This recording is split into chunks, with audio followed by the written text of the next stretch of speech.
Once you have added tracks to your session, the next thing that you really should do is to name each track with a description that's appropriate for that track.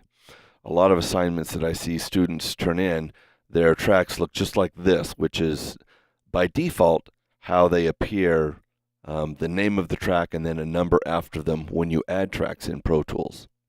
So to rename a track, all you need to do is double click on the nameplate like this, and then it'll open up this dialog box. So maybe this will be the vocal.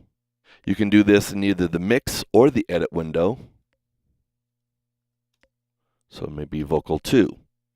So both windows will show the exact same information. You can also right click on the nameplate and then scroll down to where it says rename, and this will bring up that rename dialog box as well. If you intend to rename multiple tracks, so for example here, audio 3 to audio 10, you click on the first one and then shift and click on the last one so that they're all highlighted. And now when you double click on any of these, you get a little bit different screen with the next and a previous button. So this way you could go, maybe we say BGR Vox, background vocal, 1. And then you can hit next. That way you don't have to open up this dialog every time. GDR Vox 2. Now there's also a shortcut to go previous and next. And that shortcut is Command and right arrow or Command and left arrow. So if you're doing a bunch of these, here's the methodology I usually use. I go Command C, and now I've copied everything but the number. Then I'll go Command right arrow and paste, space 3, and then Command right arrow, paste 4, Command right arrow, paste 5. And you just continue that way to rename your tracks.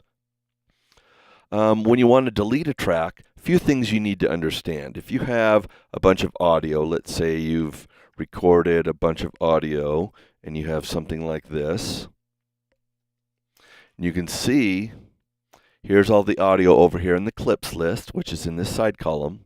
Shows you every piece of audio that I've just created. If you want to delete a track, you can again right click on it and hit delete. Now what's important to understand here is when you delete a track in Pro Tools, unlike other DAWs, once it's deleted, you can't get that track back. So here, if we take this track and delete it, we're not only going to lose these clips and where they're located here, but we're going to lose this track. Now, if I delete this, it's going to pop up and say, are you sure you want to delete this? It has active clips in it. In this case, I do, because I want to make a point here. Look at these clips over here on the right side. So when I hit delete, those clips all go away, but they're still here. So I could basically drag these onto another track and, reposition them. So I do still have the data, I just don't have the correct order or the location of each of these individual clips. You can also delete a clip by coming up here to the track menu and coming down to delete. There it is, delete track. That's another way to delete a track. So inside Pro Tools, there's always numerous ways to do the same thing. In this case, right click or come up here to the track and select delete.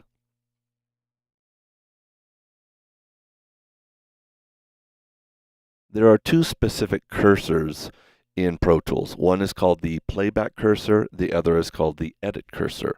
The edit cursor is a flashing line. So right there you can see the edit cursor. It's this flashing line. The playback cursor is this long vertical solid line that scrolls across the screen as Pro Tools plays back. So you can see two separate cursors.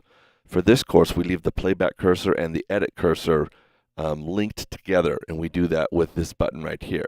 It links the timeline and the edit selection button. If I deselect that, you can see that now our edit selection is there, but our playback cursor is in a different location. So we can have essentially two different cursors doing different things. Again, for this course, we'll just leave them linked. You can select the point at which Pro Tools plays back easily by just clicking with the mouse. You have to make sure you're using the selector tool. So if I come up here, use the selector tool, wherever I place my cursor, in this case it's the edit cursor, but because they're linked, then whenever I hit spacebar, Pro Tools starts from that specific location.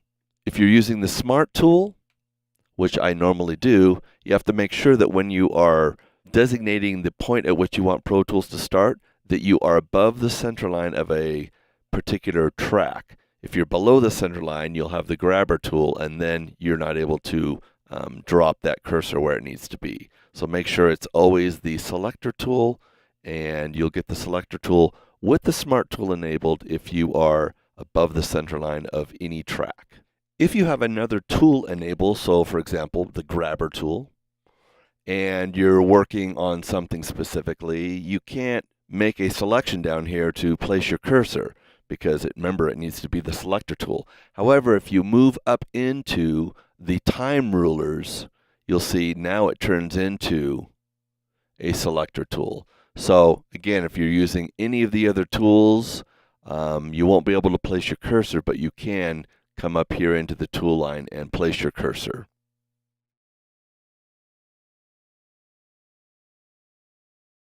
In Pro Tools, there's something called the Playback Cursor Locator.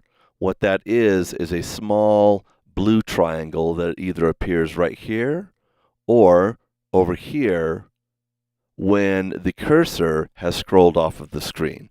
So for example, right now, if I hit play, as soon as the cursor goes off the screen, watch right here. There's that cursor locator right there. What that does is it tells you where your cursor is located. So if you want to follow it and go, oh yeah, I want to be where my playback cursor is located right now, just click on it, and it'll take you to that new location. There will also be times where you'll see the playback cursor locator on the left-hand side of the screen, like you see it right now. So if I click there, it's going to take me back to, in this case, about measure 14, because that's where the playback cursor is located.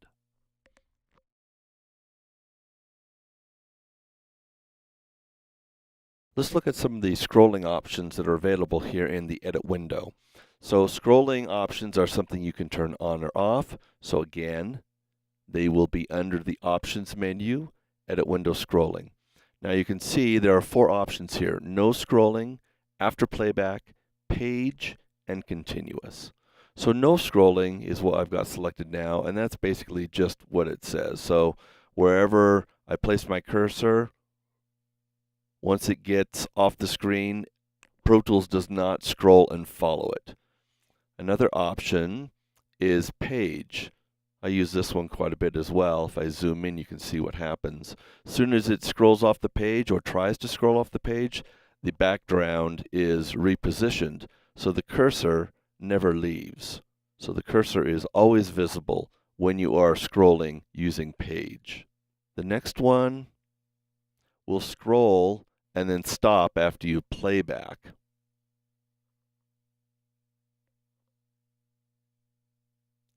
So wherever I stop, as soon as I stop, then Pro Tools will take the edit window to that location. And lastly is continuous. This one drives me crazy, but some people really like it.